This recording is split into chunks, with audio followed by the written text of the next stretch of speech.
let's start talking about soccer, man. Let's just played, didn't you? Yeah, when I was a kid. But I mean, I played AYSO soccer. Okay, so I played, but it was 5 and 6 years old, and hey, we get some orange slices and.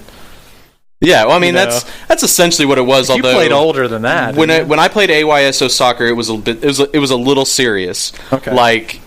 When I lived in Hawaii, and we played a lot of games. We played in a huge statewide tournament. We won the state title one year.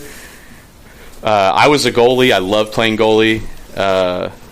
And I was kind of anything else, or is it mainly just? Once I started playing soccer and I first got in net, I think every coach I had, which I didn't have many because I played AYSO soccer for almost 4 years, or maybe 3.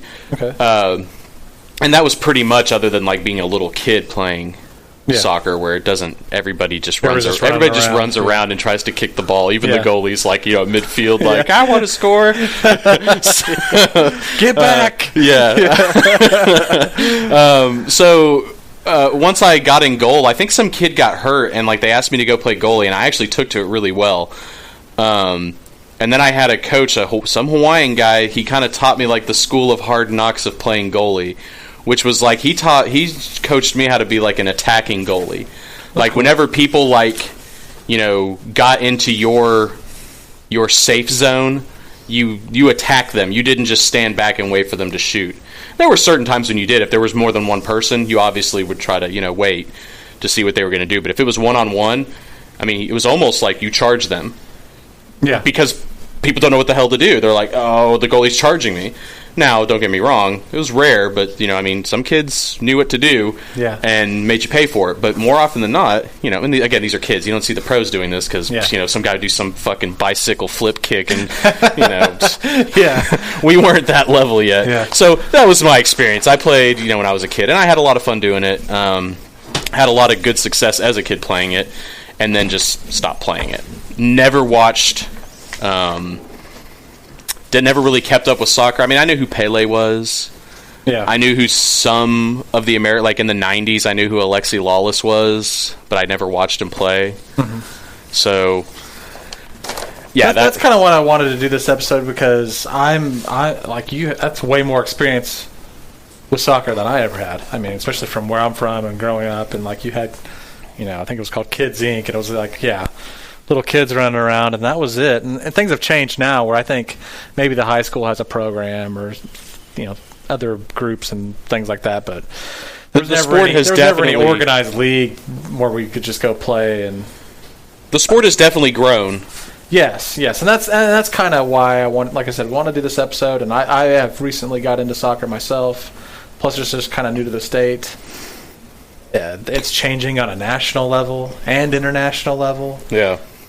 Well, all that type of stuff. So that's just kind of what we're going to gloss over so many things when it comes to soccer because, I mean, it's a rich history with just like any other sport. I mean, it's more than any other. If we sat here and talked about all 50 Super Bowls, we might not have enough time, the podcast. So it's the same with soccer. But soccer it's been around a long time. Soccer, more than any sport, is truly the world's game. I mean, you can't. I would agree. It's not as big in the United States as it is in the rest of the world. But I mean, the rest of the world, for the most part, goes batshit crazy over soccer. Oh yeah, and that's kind of changing. So I mean, we're getting more into it. I don't think, unless football continues to get kind of softened, to use a nice term. As long as it continues to get to where you can't tackle people in certain, you know what I mean? And I'm not saying that's a bad thing necessarily, although it's definitely changing the fucking game. Mm-hmm. I mean, for people who are looking for the gladiatorial aspect of football, you're losing that. And I think that was one of the things that made football unique. I think regardless, it's still growing. That's what's cool about soccer. It's growing regardless. Yeah, that's what I'm saying. Soccer may eventually, on top of it, that's like you're saying. I think it helps more. I think if football doesn't go too far away from at least what it is now, it'll still be tops in the States. Things too. Yeah, hell, they talked about maybe. They've just gone about it in a different way too. Well, they've talked about little leagues you're talking about. Little kids can wear bands on their head, and they've got sensors and stuff. Where they can be he just got hit so hard, like he needs to be checked. And I think they're encouraging people not to do headers and stuff too at younger ages. Yes, things like that. I mean, that's always debate. Like, oh, does it really matter? Or some people get into the ban it all together, and purists of the game don't want to do that. And that's its own subject. But just talking about the growth of the game, it's growing. It's growing a lot. Yeah, and I mean, hell, now in the state of Oklahoma, we've got 3 semi-pro teams, which is crazy to me. Like, how many did we have 5 years ago? I'm guessing 0. Yeah, I don't think I never heard about soccer. One had the rough. Hell, I did. Sure. I knew we had the energy just because you would invite me to games. I haven't been able to go to one yet, but you'd be like, "Hey, you want to come to this energy game?" I was like, "What's the energy?" Yeah, it's a soccer team, and then now we got 2 more. These teams, I don't know, especially about the Roughnecks, but I know just from being a fan of the energy myself, like there were teams back, like in the early '80s that I think played at Taft Stadium, which is where the energy is playing right now. Really? But so, you mean just visiting teams? No. Like they had a franchise here. Oh, really? Back in the day, like something I learned kind of getting in contact with some of these supporters groups is Tulsa, the Roughnecks, even though they were in a different league at the time, they have the only professional championship in the state. Oh, yeah. And that was I remember seeing that in that email. Yeah, and that was like back in, 83. Which that's pretty cool. That's a pretty cool, no one else can say that. The Thunder haven't won a national championship.